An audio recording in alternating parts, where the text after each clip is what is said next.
Bonjour. Alors, Bonjour. aujourd'hui, on a Sébastien Bock, Oui. un sophrologue, qui a une particularité, qui est Ouais.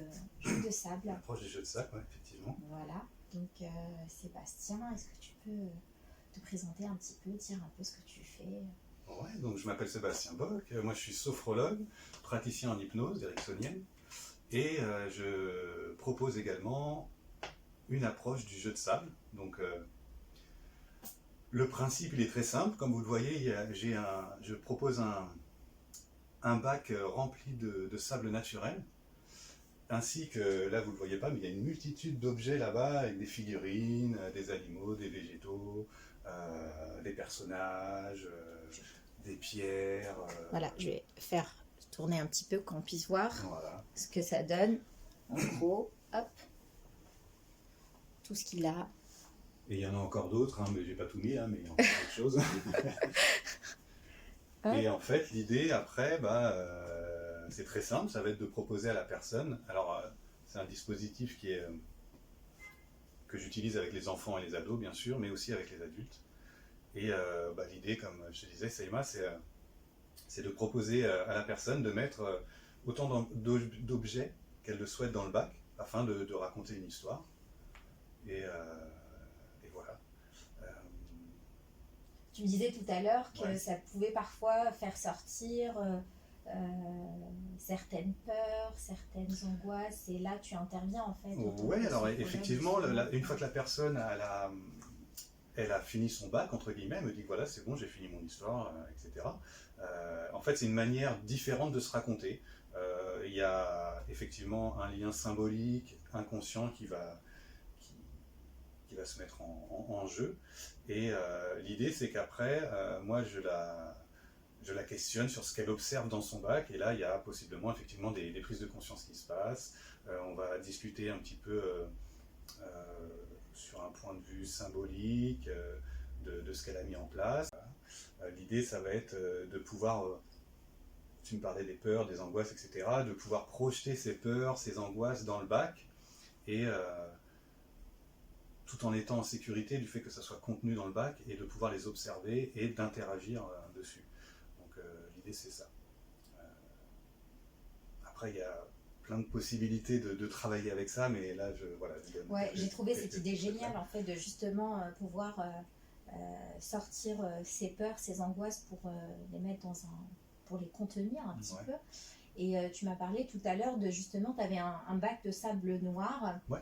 Et du coup, ce sable noir, c'était vraiment pour plus se centrer sur les angoisses, sur peut-être dans le sable noir, il va y avoir plutôt le côté un peu sombre de la personnalité qui va pouvoir ressortir, les peurs éventuellement, et puis en même temps, c'est dans l'obscurité qu'on voit mieux la lumière, donc ça va faire ressortir un peu aussi le lumineux, etc. Donc c'est très intéressant effectivement. Et ça, c'est un choix. Le premier bac, c'est toujours celui-là, je le propose, comme je te disais tout à l'heure. Et après, je propose à la personne, si elle veut faire un bac avec du sable noir, avec celui-là, ou encore une fois avec le sable mouillé, elle est libre de faire ce qu'elle veut. Voilà. Alors, imaginons, je suis un enfant. Prends le temps que tu veux pour te connecter un petit peu avec le sable. Mettre tes mains dedans, voir qu'est-ce que ça fait, comment tu ressens les choses, etc. Et pour préparer un petit peu le terrain sur lequel tu vas pouvoir mettre un petit peu des figurines, des objets, etc. Donc, si après, je ne sais pas si tu veux le faire maintenant. Allez, imaginons. Juste le temps de se recentrer un petit peu, de laisser le côté un peu rationnel s'en aller, et juste de. Et moi, je m'efface pendant ce temps-là. Un petit peu, généralement, je laisse faire, je laisse travailler, etc. Moi, j'ai envie de faire sortir un peu de bleu, là. Alors oui, effectivement, on n'en a pas parlé, mais voilà, la mer. Le bac, c'est un dispositif créatif en 3 dimensions, entre guillemets. Donc vous voyez qu'il y a du bleu ici qui symbolise l'air, le ciel. Et puis, le fond du bac est peint en bleu également pour... Franchement, c'est très agréable. Voilà. Bon. Après, on peut aussi travailler avec différentes textures de sable aussi, c'est intéressant ça. Donc une fois que la personne, l'enfant a mis les mains dedans, qu'elle a apprécié un petit peu, ou pas d'ailleurs, parce que des fois il y a des enfants qui n'apprécient pas le contact avec le Ouais. sable, hein, donc ça veut dire pas mal de choses, etc.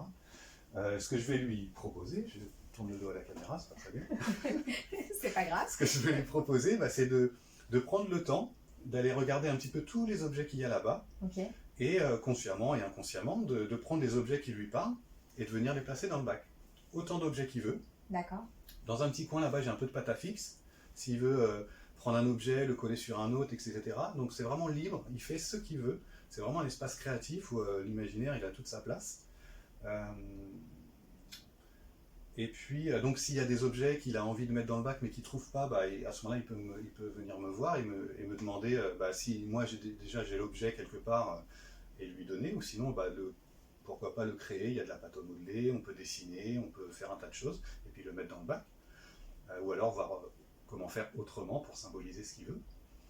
Et puis une fois qu'il a terminé, qu'il a fait sa petite histoire, qu'il a mis en scène son petit monde à l'intérieur du bac, eh bien, moi je vais lui proposer qu'il me raconte un peu ce qu'il observe dans son bac. Et puis de là, il va y avoir une discussion.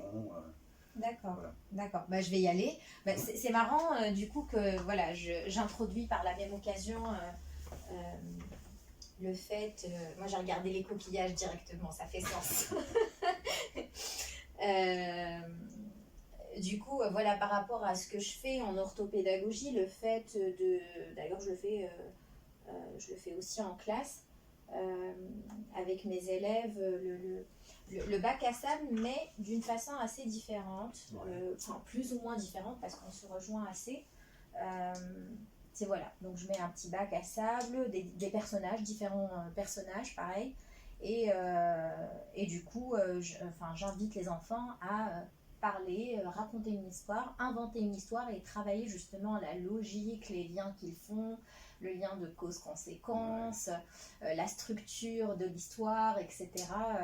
Et parfois on sort vraiment de vraies pépites parce que les enfants, en règle générale, quand ils racontent une histoire, c'est tu sais, je suis partie chez papy et puis il y avait des coquillages et il y avait le chien du voisin, tu sais, la dernière fois il m'a mordu.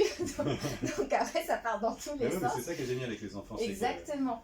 Et c'est en même temps structurer justement tout ça pour donner du sens à tout ça et puis faire un truc assez posé. On peut sortir des pépites parfois, c'est juste extraordinaire. Voilà. Alors moi, ce que j'ai pas dit là, parce qu'effectivement, on n'a pas la même façon de travailler sur le jeu de sable, mais en fait, je te disais tout à l'heure que ça a été créé par une pédopsychiatre, pardon. Et plus tard, il y a une autre thérapeute d'enfants qui s'est formée à cette discipline. Et aujourd'hui, l'approche que je propose, ça vient plus d'elle. Et elle s'est formée à l'Institut de Zurich de Carl Gustav Jung, pardon. Et donc, intégrée au jeu de sable, il y a vraiment toute la psychologie analytique de Jung. Donc c'est vraiment un travail sur le symbole, les archétypes, etc. Donc il y a vraiment plusieurs couches de lecture. Ce qu'on disait un petit peu tout à l'heure, objectif, subjectif, subliminal, etc. Oui, voilà. Oui, tout à fait.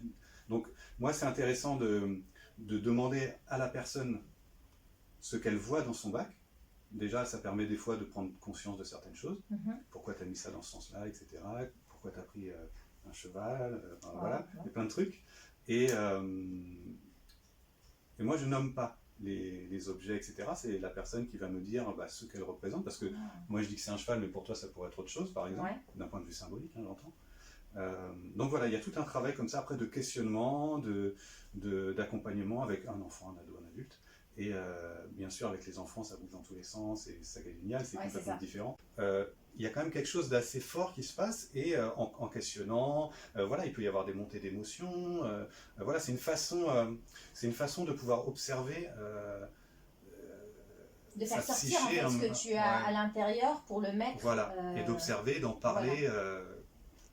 Donc, il peut y avoir de l'émotion, il peut y avoir, voilà, et c'est logique en même temps, on est là pour travailler sur les émotions, sur le stress, sur plein de choses. Et en plus, ta particularité aussi, en plus du jeu de sable, c'est vraiment la lecture des dessins, c'est ça? C'est la signification des dessins. Je me suis formé aussi à l'interprétation des dessins, effectivement. Donc des dessins libres ou des dessins spécifiques. J'ai demandé une maison, un arbre, personnage sous la pluie, enfin plein de choses comme ça qui vont vouloir dire des choses. C'est pas, ça me donne des informations d'un point de vue symbolique inconscient de la personne. C'est pas quelque chose qui est sûr à 100%, mais ça me donne des idées, des hypothèses pardon, de questions. C'est-à-dire que là, je vois qu'il y a quelque chose sur ton dessin qui, potentiellement, si je te pose la question là-dessus, est-ce que... Voilà, en fait, c'est des pistes à explorer. Après, c'est soit ça se il y a des choses qui sont assez, il y a des choses qui sont assez flagrantes sur certains dessins, et il y a d'autres choses où ça peut être intéressant d'aller questionner. Parce qu'on a vu telle ou telle chose. En fin de séance, je propose toujours des dessins. Parce que moi, après, je récupère ça et à la maison, je fais un petit travail dessus. Et ça me donne d'autres informations. Je vois déjà si c'est congruent avec ce que le petit m'a dit sur place, à la séance. Et puis ça me donne potentiellement d'autres indications, d'autres hypothèses que je pourrais questionner la prochaine fois. Voilà, non mais c'est intéressant aussi pour les personnes, par exemple pour les adultes, surtout entre directement. Avec des dessins, on peut assez rapidement savoir déjà si la personne elle est plus dans le mental ou si elle est plus dans l'émotion. Donc déjà, si c'est une personne qui est très dans le mental, déjà commencer un travail sur le lâcher prise peut-être pour essayer de faire justement dans le contrôle en fait, c'est ça? Qui est très rationnel, très dans le mental, très dans le contrôle. Donc là, ça peut me donner une information et travailler un petit peu plus déjà sur le lâcher prise, sur le fait de se détendre, etc. Et après, faire un travail sur les émotions. Voilà, il y a plein d'informations. Il peut y avoir des informations qui ramènent à des choses même assez lourdes. Voilà, ça reste, encore une fois, ça reste des hypothèses, mais souvent, il y a des choses qui sont quand même... assez lourde. Enfin, en tout cas, assez visible sur les dessins. D'accord, ok. Bon, je pense qu'on a fait le tout. Écoute, bon, j'espère que cette vidéo vous a plu. En tout cas, on fera d'autres vidéos certainement avec d'autres spécialistes pour vous faire vraiment connaître. C'est ce que je disais à Sébastien tout à l'heure. Je disais que,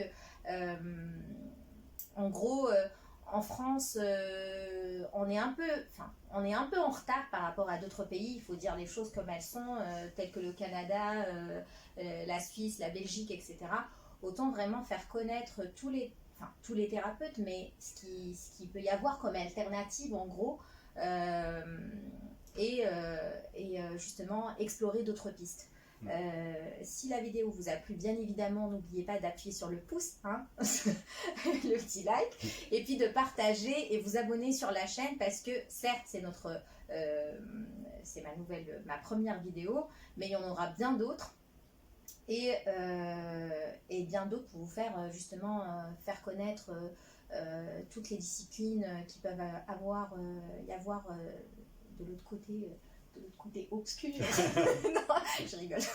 Mais et puis plein de conseils, je partagerai plein de conseils, plein de choses, voilà, plein d'astuces, activités, conseils, etc. En tout cas, merci beaucoup. Je suis ravi que tu sois venu en tout cas pour cette première vidéo et tout. Donc j'espère que ça va avancer et oui, ça avancera. Oui, pas le choix. Bon, en tout cas, merci beaucoup.